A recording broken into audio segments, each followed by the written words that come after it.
दौरान भी आज तक भी झारखंडियों को एक पहचान नहीं बन पाई है, क्योंकि झारखंडियों की एक पहचान 1932 का खाद्यान्न।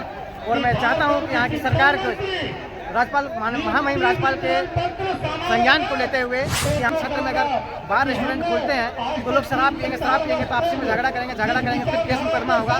और सरकार जो भी जमीन उसके पास है वो सारी जमीन को बेचना तक पड़ जाएगा, क्योंकि उसके पास पैसा नहीं है। जब केस मुकदमा होता है तो जानते हैं कितना खर्च होती है, तो एक किसी से छुपी भी नहीं है। सरकार गाँव के लोग जो होते हैं, पहली बात उनकी रोजगार नहीं मिलती है, और दूसरी बात है अगर वो रोजगार करते हैं 200-300 रुपये कमाते हैं, दिहाड़ी मजदूर करते हैं, तो वो अपने परिवार का भरण पोषण करना चाहिए। उनको बच्चों को पढ़ाने के लिए उसको सरकार की ओर से पहल करना चाहिए। रुपया का दिहाड़ी मजदूर होता है, अगर क्वार्टर भी लेगा तो आदमी 200-250-300 पड़ता है, तो आदमी शराब पिएगा, अपना परिवार का भरण पोषण कैसे करेगा?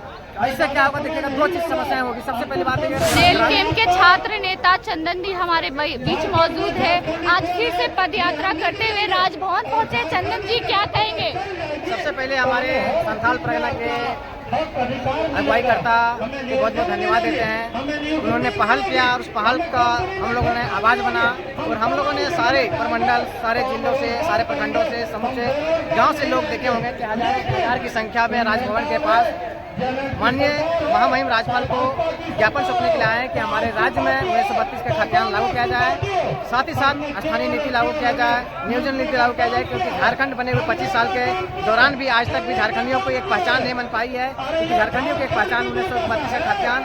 और मैं चाहता हूँ कि यहाँ की सरकार को राज्यपाल महामहिम राज्यपाल के संज्ञान को लेते हुए कि यहाँ पर 1932 का खाद्यान्न लागू किया जाए, और सी और डी ग्रेड जितनी भी नौकरियाँ हैं उसमें 100% जो है झारखंडियों के लिए सुनिश्चित किया जाए, तभी झारखंड की चौमुखी विकास हो सकती है। अन्यथा जिस प्रकार से छानने का काम सारी पार्टियों ने झारखंडियों को किया है, अभी तक झारखंडियों की पहचान नहीं पाई कि कौन झारखंडी है, कौन गैर झारखंडी है।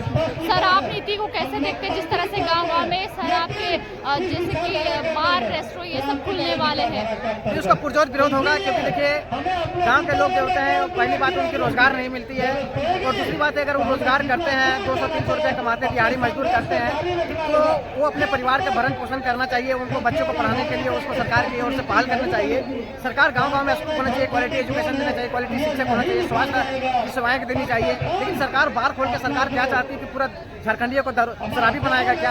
अरे भाई, वो व्यक्ति आदमी जो है गरीब आदमी होता है, उसको 300 रुपया का दिहाड़ी मजदूर होता है, अगर क्वार्टर भी लेगा तो आदमी 200-250-300 पड़ता है, तो आदमी शराब पिएगा, अपना परिवार का भरण पोषण कैसे करेगा?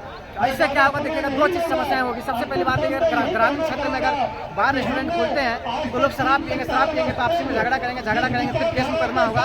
और सरकार जो भी जमीन उसके पास है वो सारी जमीन को बेचना तक पड़ जाएगा, क्योंकि उसके पास पैसा नहीं है। जब केस मुकदमा होता है तो जानते हैं कितना खर्च होती है, तो एक किसी से छुपी भी नहीं है। तो सरकार से पहले चाहते हैं कि इस पहल जो आप किए हैं, इस पहल को सबसे पहले वापस लिया जाए, और पहले क्वालिटी एजुकेशन, क्वालिटी जो होते हैं हेल्थ फैसिलिटी को प्रोवाइड किया जाए। और जो नौकरी है सीडी ग्रेड में झारखंडी के जितने पद, लगभग 3 लाख पद जो खाली है, उसको त्वरित भरा जाए, ताकि झारखंडी की चौमुखी विकास हो। अब किस गलत दिशा में जा रहे हैं, किसके दिशा निर्देश में जा रहे हैं माननीय मुख्यमंत्री जी, इसको पहल करिए, आप तुरंत उसको संज्ञान लीजिए, और इस चीज़ को तुरंत जो है संज्ञान लेते हुए त्वरित उसको वापस लीजिए। और तो सबसे पहले झारखंड की जो मांग है, झारखंड की जो पहचान 1932 के खाद्यान्न को लागू करिए, नियोजन नीति लागू करिए, 1932 के खाद्यान्न आधारित पर विस्थापन नीति करिए, उद्योग नीति लागू करिए, तभी झारखंड का विकास हो सकती है।